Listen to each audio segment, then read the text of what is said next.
Hey guys, it's Matthew here once again with the next build for the, what league we in? Trial of the Ancestors League, and it's something based around projectile stacking. So the idea was I kind of wanted to let myself use the additional projectile tattoos for a build, given that I came into a lot of money by selling the original Sin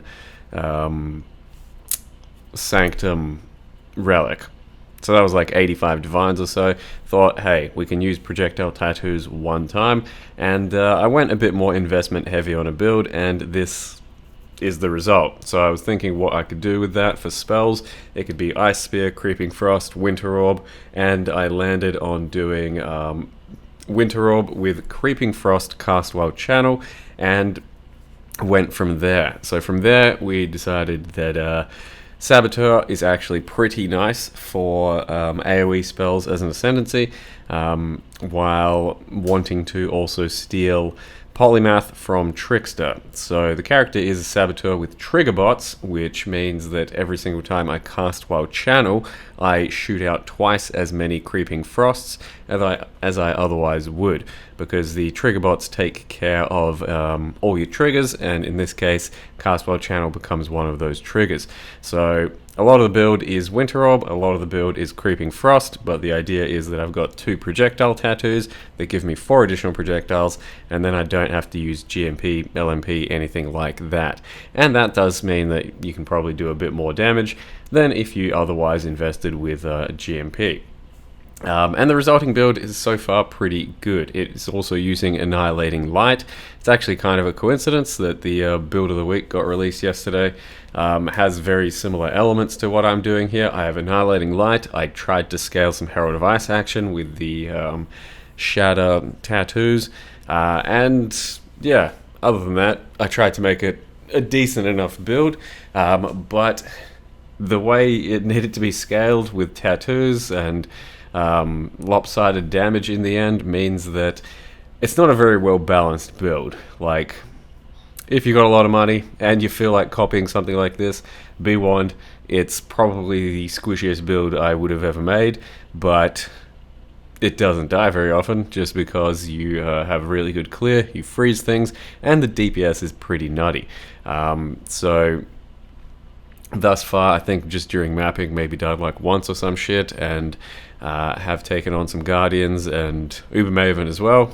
Died to that a couple times, but overall, yeah, I wanted to make it a much more balanced character with some like good life pool and evasion and ghost shrouds and stuff, but it's very passive heavy, and I couldn't really justify doing all the stuff I wanted to do. So in the end, it's just got a bit of EHP and then no real actual defense behind it, and simply life on kill with Polymath, life and energy shield on kill with Polymath, bunch of freeze, and a bunch of fucking damage. And it's a result in being a pretty fun build. You warp around, and Winter Orb takes care of business for you for most things, and then Cast All Channel comes in when it actually needs to, because it does have a slight delay to it. Comes in when it needs to and does a bunch of damage, but for the most part, Winter Orb is still pretty damn good. Scales well with projectiles, scales well with AoE, and bit of an underrated skill potentially at the moment. And then yeah, Annihilating Light, you can't really go wrong, just having triple damage. The only thing you really have to take care of at that point is scaling crit and actual percent damage. So I've done an okay job at that, but like I said, it's going to be a bit of an expensive build because went with some expensive items and then tattoos, which by default set the build at like 20 divines, just 2 tattoos and a keystone tattoo, and I'll go over how that stuff looks in just a second. But as far as the build choice is concerned, yeah, I was also going to mention it's just new Creeping Frost MTX that has squid tentacle dudes, and that's basically why we ended up choosing Creeping Frost over anything else. Other than that, I have done a Winter Orb with like Ice Spear before, and Ice Spear might still be the correct choice or a better choice, but This time around it is with Creeping Frost, and I think it's the first time I've actually used Creeping Frost for hit base as well. So it is with a +1 Proj Divergent Creeping Frost, and you can certainly go pretty damn hard with Creeping Frost these days. I don't know if Nimmy's is still on the table for being able to do something for that. Either way, didn't end up using a Nimmy's at all, and I'm not sure if it'd be worth it in this type of a setup either way. But yeah, so far so good. I think the character will probably take on all endgame. Not sure it really warrants another video, but I'll certainly go ahead and show you how I've built the character thus far, in case you want to do something a little bit similar with some similar memes. So here is the character, level 91 Wicked Squidge, an emote, squid with wicked sunglasses on.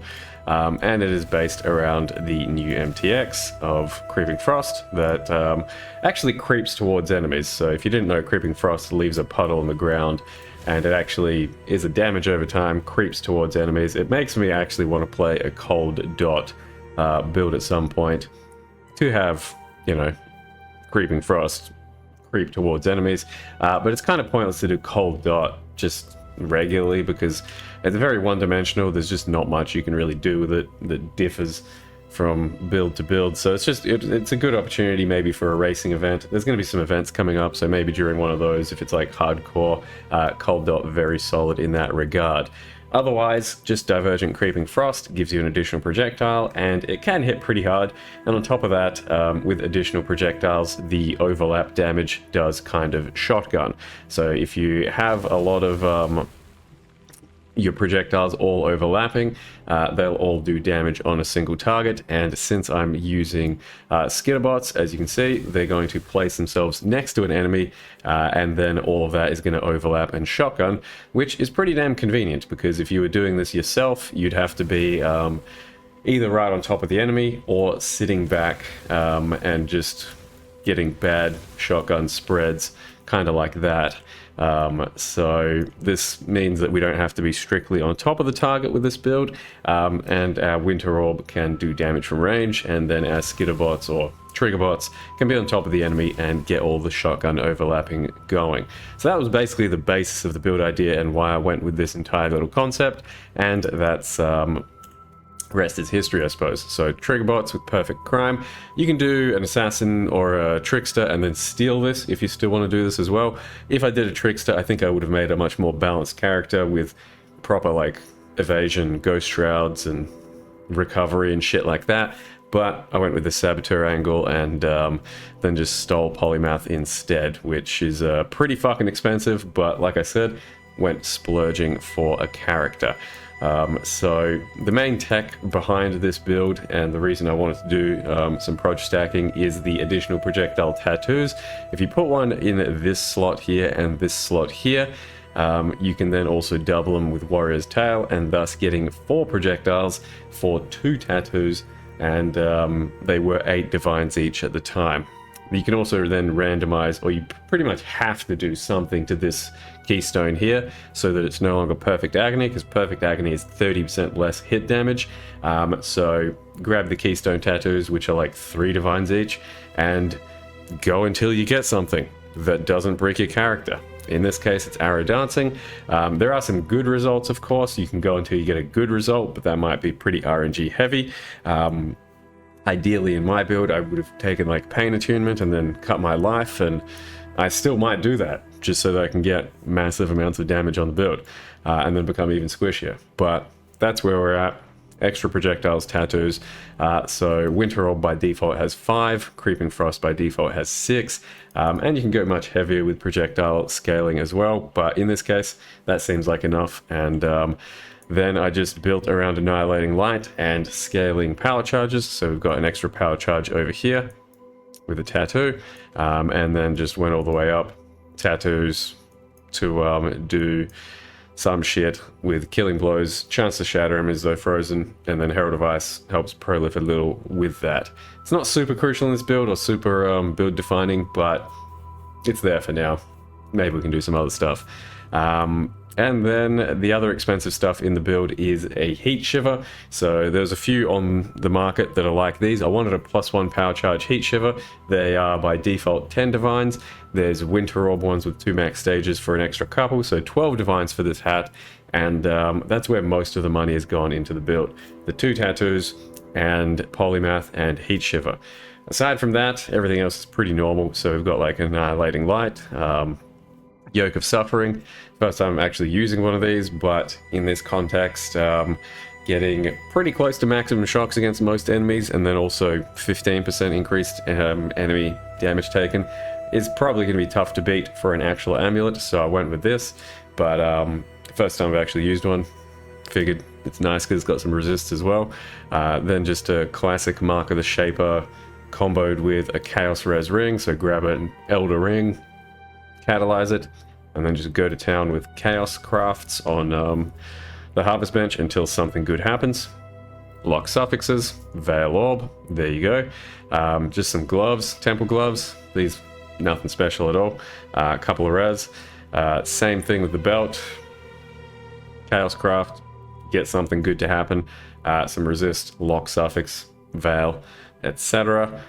Boots I used on a previous character. I was going to try and get cap spell suppress, but in the end that's just too much for my passive tree, so I've thrown all spell suppress out the window. So these boots basically just there for some resist and life, and I don't think I'm even capped on resist yet.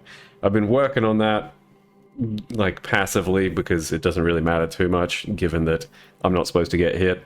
I'll be dying if I get hit. What's a few extra resists? But we can flip some resists around and get capped, and I will go ahead and do that because this character does in the end have enough of a playstyle and DPS to go at least a few more levels. I'll probably get up to 95. I'll do some sanctums, I'll do some end game. It ended up working out well enough. And then lastly, a chest. Same chest I used on a previous character, but just good prefixes on a hunter base. Lock the prefixes, cast a reroll, and you'll get spell crit with an extra resist. There it is. But the setup in the main chest area here is Winter Orb with Castwell Channel into Creeping Frost, then got crit damage, Awakened Added Cold, and Power Charge on crit. Was using a crit gem support until recently, but then we don't really need crit that much anymore. And then we've also got a totem setup here with the Winter Orb attached to Spell Totem, Multi-Totem, Awaken Added Cold, Awaken Ellie, and Power Charge on crit. But this totem could be anything, doesn't have to be Winter Orb, it could be Ice Spear, it could be Creeping Frost. It's just that Winter Orb is pretty cheap for a totem setup and does do decent damage, but it's got a bit of a ramp time, so I'm not sure if it's strictly correct. I might try some other stuff out, but mana is pretty tough to get behind in this setup. I've tried to fix mana with Clarity on life. Otherwise, I was using a mana flask up until like literally a level ago, and then just not even using Zealotry. It's had a lot of mana running around using a mana flask, and that's how I was playing this character. In the hat, Purity of Elements, Sniper's Mark, Frostblink, Herald of Ice, Arrogance to Clarity now, Ellie Weakness over here, Zealotry, and then this is the Lightning Warp setup. And I did pick up a Watcher's Eye that helps solve mana with Clarity, and then also crit over there. And this here is a Timeless Jewel just to turn a Keystone into Inner Conviction, and then be more of a Power Charge scaling build. There are plenty of ways I think you can build this type of shit, and could be Void Batteries, could be proper thickness with like a Trickster, could be an Inquisitor. There's lots of cool stuff, but I just wanted to use Trigger Bots, and I wanted to do a caster Saboteur, and that's what we went with, and kind of just spent some money for a change on something a bit dumb. For what it was worth, not that much better, or didn't really see that much value out of the money I spent compared to some of the other builds I've played, and that's typically why I like to do things more on a budget. It's to get the most out of the least. So I usually try and keep my builds within something like 10 to 20 divines these days. That's kind of semi-budget given that divines are flowing from everywhere. So going to like 50 plus divines, it usually just means that you're gonna have good stuff and it's gonna have good results. In this case, it was a bit of a meme attempt, so there's good results in the damage range, in the damage area, but overall, a bit of a lopsided build. Either way, if you feel like copying something like this, there it is. It's gonna be a little tough to copy, just because of the money, but it's pretty fun to play, and I can recommend some Winter Orb and Creeping Frost or Castaway Channel action. If you feel like building it a different way, there's definitely gonna be better ways of doing it. So with that, thank you very much for watching. See you guys next time.